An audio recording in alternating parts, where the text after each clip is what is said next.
Okay, we are starting week 9, and in week 9 we're going to be covering week 9, week 10 we're going to be covering programming. Some of the background about programming, some of the principles of programming that you'll see in different languages, and then we're going to talk about JavaScript. And the assignment 6 is due 1 week from Sunday. As we talked about, we'll open it up this week so you can start taking a look at it. The assignment for 6 is a flowchart. Take a look at it. Assignment 6 is a flowchart, which is a kind of diagram. We do diagrams in this class. It's an update to your journal page where you need to link to a JavaScript file. You need to link to a program. There's a flowchart. You both have to create a flowchart, which has to do with how you sign up for classes. It's something everybody here should know how to do. There's a couple rules. So there's an end condition check. So reinforces some of the concepts we're going to be talking about. As always, you can create it with Visio or you can create it with Gliffy. Then there's a there's a very simple flowchart which you have to interpret and create a JavaScript program. This is a very primitive JavaScript program that does nothing more than loop through a bunch of arithmetic statements and spits out something to the screen. And it pretty much shows you exactly how to write it in this flowchart. So, because it's part of a 3-part assignment where you've got journals, you've got a flowchart, and then you've got a program, it's a pretty simple program. It just outputs a series of numbers. It adds up a bunch of numbers, outputs into the screen. If this is your first program in your whole life, it'll be enough of a challenge for you just to get this done. If it's not your first program, or if you're doing something else, it should be a fairly easy thing to do. There's a tricky thing in this assignment, and that is when you put JavaScript in an HTML page. Typically it doesn't validate because JavaScript isn't valid for HTML. And we want your JavaScript page to validate. So you have to solve that problem. So there's a hint here about where to go to see what to do about that problem. We won't cover that. Like always, you need to drop it in the Dropbox and put it up on the server. Like always, it needs to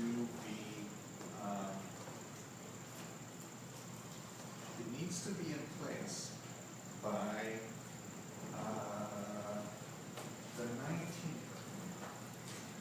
The tricky thing is, if we look at the course calendar, the tricky thing for week 9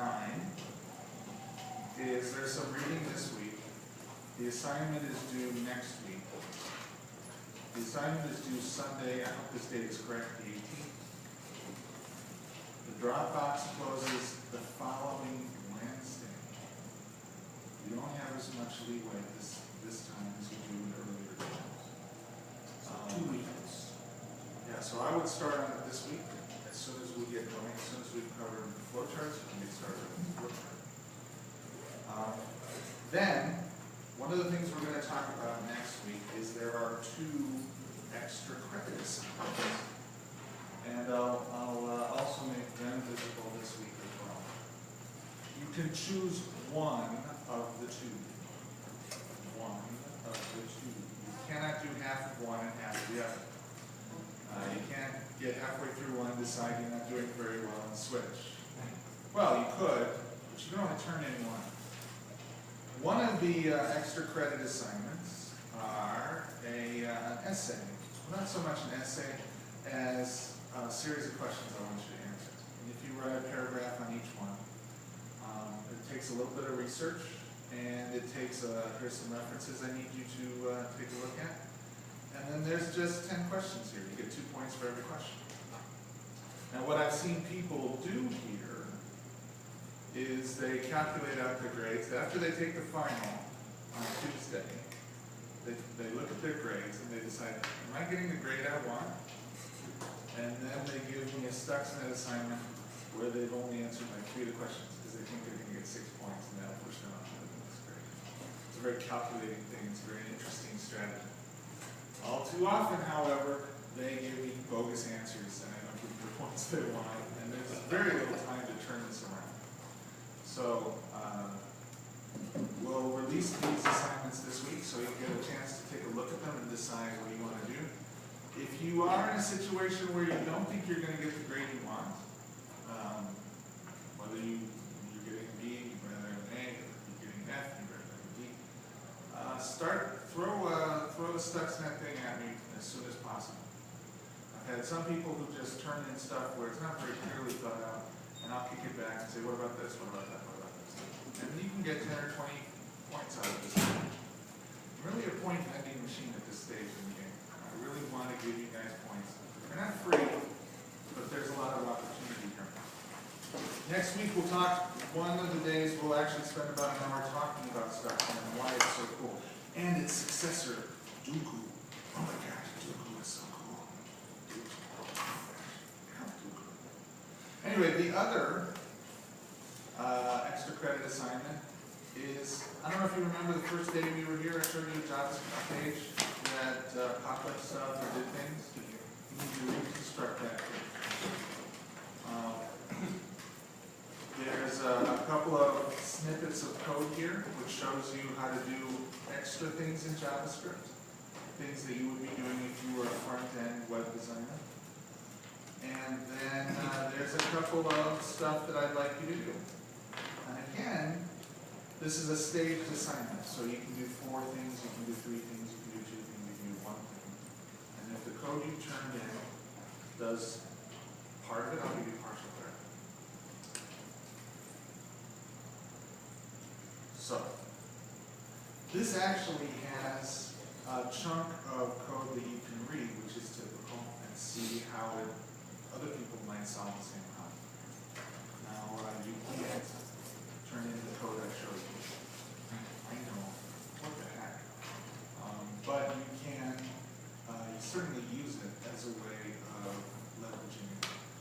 This is a JavaScript file that runs in a special HTML file that runs up on the server. Oh, the dates are off. I'll have to fix that before I show it to you, or somebody's walking away with it. So, to summarize, this week you have some learning to do, some reading to do.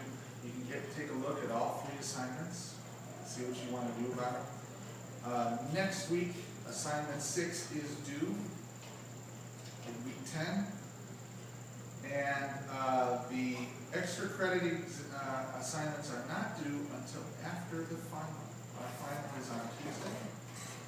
So you could, if you wanted to live dangerously, take the final and then decide whether you want the extra points. Or you could take a look at them a little early and decide, get your strategy in place before. So if we just want to do them, we can just do it between If now you want to do them, you can do it. Especially the JavaScript one. The JavaScript one is an example of what you actually use JavaScript for. Our assignment 6 is really an example of how to do a loop in a typical functional language. It's the same kind of loop you would do in C or Java or C# or anything like that. It's just an introduction to programming. We happen to use JavaScript because it runs in a browser. Everybody has one. But JavaScript is really about manipulating web pages. And that's what the extra credit assignment introduces you to. My boss, the department head, says that the JavaScript extra credit assignment is more than I should ask you to do. So that's why it's extra credit. If you want to learn JavaScript, and I would really recommend that you do want to learn JavaScript, then you might as well get started. Stuxnet, on the other hand, is just the coolest thing that's happened in computing in the last year or so. It really is the coolest thing. And it's because we have gone to war with Iran. We are full out war with Iran. And you know, every couple of months you see something in the news where someone says, oh, we're going to bomb Iran.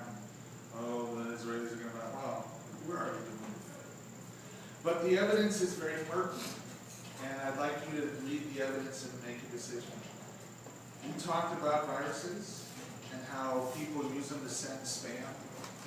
Well, there's a lot worse things you can do with the virus.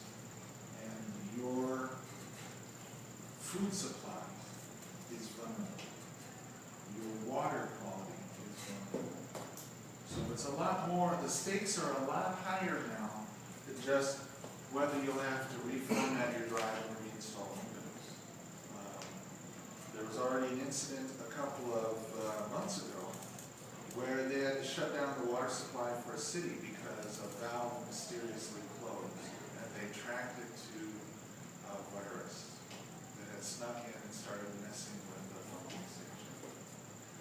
I don't know, have you been up to Swan Island? Have you noticed there are those big tanks up at Swan Island? I actually put kayaks from Swan Island to St. John's. Yeah, what are those tanks? Which ones? They're just big white tanks all over Swan Island. Some of them are propane, some of them are methane, some of them are ammonia. Ammonia is used everywhere in our food supply. If, you have it in cleaners, clearly. But ammonia is also used to make flour. So ammonia is a big thing when it comes to, like, I don't know, Twinkies, cereal. Ammonia is used everywhere in this country. And so there are big tanks of ammonia everywhere. There are trains carrying ammonia everywhere. Ammonia is one of the world's most incredibly poisonous materials. If there was an ammonia cloud released, it would kill thousands of us here in Portland. Every city in America has ammonia tanks. It's just one of those things that we all take for granted. Well, the valves on those tanks are controlled by computers. And those computers are connected to networks. And those networks are susceptible to viruses. And so if someone wanted to hurt this country, we're all taking our shoes off when we get onto airplanes, and nobody's paying attention to the network interfaces on these factories. So Stuxnet was a wake-up call for that. It was a really cool piece of malware, and we'll go over just how cool it is. And it had to be written by some organization that really knew what it was doing. There aren't many of those people on the planet. But now that everyone knows that this is possible, we're going to see a lot of this stuff going on. If you guys go to a career in IT, this is going to be a major problem for you. And that's the whole point of the assignment, is if you're interested in IT, think about what happens if you're responsible for a factory, if you're the IT guy who's responsible for those ammonia tanks. What are you going to do about it? It's one of the first times in our history where large numbers of people could die because of a mistake in software. And things usually get serious when a whole bunch of people die. We'll talk about professions and what's the difference between an engineer, a professional engineer, and everybody else. It has to do with that kind of stuff. All right, so anyway, that's the week ahead of us. Let's switch gears, and we'll talk about programming. Okay? Any questions on any of these assignments? On the extra credit stuff next, basically it's like going to be like an essay, but we're going to want to research each question and answer it. Yeah. Basically what you do is there's a bunch of references. Some of them are kind of old now. I'm going to throw a few new ones in there, get rid of some of the older ones. And there's a Colbert report you can watch. But then there's just a set of 10 questions. And I'd like you to answer some questions. Some of these questions have to do with, basically, did you read the references? This question 6. There's a peculiar, very complicated security technique called driver signing. And I want you to see, if you care to, I want you to see if you understand what driver signing is. It's the sort of thing that you probably won't study until you get 3 or 4 courses into the network security curriculum here. The last 4 questions are pretty much just, you tell me what you think. So frankly, if you spend any time at all on it, you read 1 or 2 of the articles, you can give me decent answers on these things if you think it through. So there's a technical side of it, and then there's a speculative side of it. And I'm really more interested in the speculative side. Yeah, my dad's doing a bunch of research on that right now. Yeah. Have a conversation with him and I have. He goes, well, when you're ready, let me know. We'll go. He's got a bunch of reference websites as well. I love, share them with the class, would you? That would be great.